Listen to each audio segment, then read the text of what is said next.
Hey guys, and welcome back. So today what we're going to be making is one of my favorite things to make with eggs, a Spanish tortilla. It's a great way to use up odds and ends you might have in your fridge. Over the past week, I've been making sure not to throw out any extra vegetable, scraps. So I had some peppers, some onions, some potatoes, some Brussels sprout kind of lying around. So that's what I decided to put into mine. There are some more traditional ingredients that might go into a traditional Spanish tortilla, but the way I've always made them was kind of as a vessel to utilize what I had in the fridge. So that kind of being the perfect idea for, what's going on now and not wanting to waste any food. And me having a whole bunch of eggs that were reaching their expiration, I figured, boom, Spanish tortilla time. So, all right, let's take a look at the ingredients and we'll get started. So I already mentioned the vegetables that I would be using, but in my freezer I happen to have a couple Chinese sausages and a piece of pork belly left over from another project that I was doing. Don't worry, I'm going to make that into a video as well so that you can learn how to make delicious pork belly. So the first thing you're going to do is break down the sausage. It doesn't have to be Chinese sausage, it just happened to be what I had in the freezer. So take the casings off. From there, break down the meat. Here you can see I did a nice dice. If you have Italian sausage, you might just have to do a nice crumble. The pork belly, oh man, doesn't that look good? Don't worry, I'm going to share the directions and steps with how to make this yourself. For this, I'm going to do a similar thing. I'll probably do, a smaller cube dice, but you'll see later on in the video. So, get a pan nice and hot with a little bit of oil. In goes your sausage. Oh yeah, listen to that sizzle. That's nice. All right, you're going to give that, 2, 3, 4 minutes to kind of brown up nicely before adding anything else in. You want to have this over medium heat. You don't want it to get super brown super fast. There you go, that's kind of what you're going for. From there, add in your potatoes. These are going to take the longest out of the other vegetables to cook. Give them a nice shake. Get all, the ingredients coated with oil.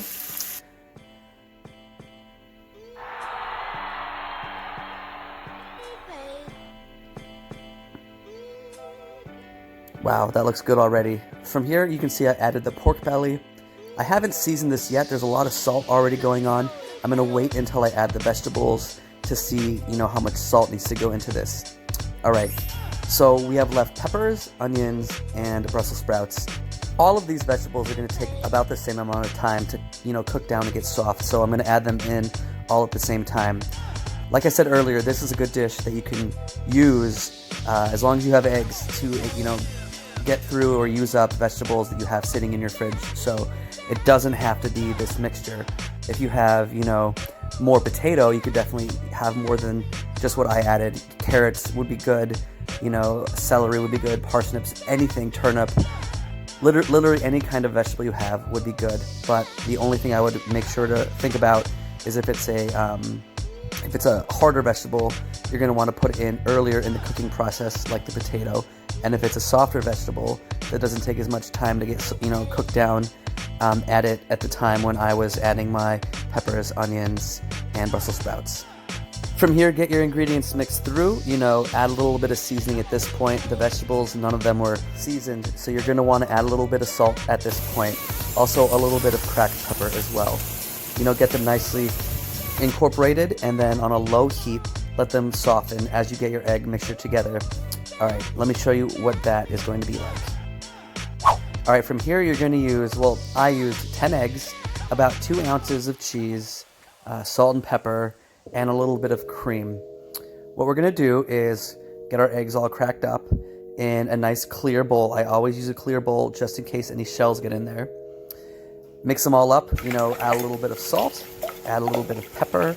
The eggs, again, are not seasoned, so you're going to want to make sure that this isn't taking away from the flavor of the dish, that, if the other ingredients are perfectly seasoned, adding a non-seasoned ingredient will make those, no longer perfectly seasoned. So, all right, add a little bit of cream. I didn't measure this, probably about 1/4 cup. All right, from here, get your cheese ready to be grated. Boom, there you go. And from there, just put it straight into your egg mixture and get that all mixed up. You don't want to use a lot of cheese, but just a little bit to kind of help everything bind up. Get it all into the pan, low heat. That's the key. You do not want your pan to be super hot. Low, medium, low tops. Give it some time. Using a spatula, you're gonna scrape the sides, scrape the bottom. You want large scrambles to form, so don't constantly stir this. Maybe 2-3 minutes on low heat. Scrape it every once in a while, and then put it into a 375-degree oven for about 10 minutes. And then, boom, this is what you're going to have after that. From here, the trick really is getting it out of the pan, so make sure you loosen it all the way around. I like to use a little offset spatula. It kind of looks like a palette knife, or you can use one of those silicone spatulas as well. Anything that's thin and pliable, so you can scoop down and around and not break it up as you're trying to get it out. So from there, onto a nice big plate. It should be totally set up. Give it a minute to cool. Maybe a nice garnish of chives, and then cut yourself a nice wedge and enjoy.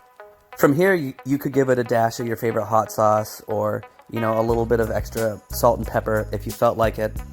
I thought that it was pretty perfectly seasoned, but everyone's palate is a little bit different. Definitely give this a try. It's a super versatile dish. You can really use up a lot of things that you might have just lying around, and it's a great way to not waste food. So give it a try. Let me know what you think. Share some photos. I'd love to see what you make. And thanks for watching.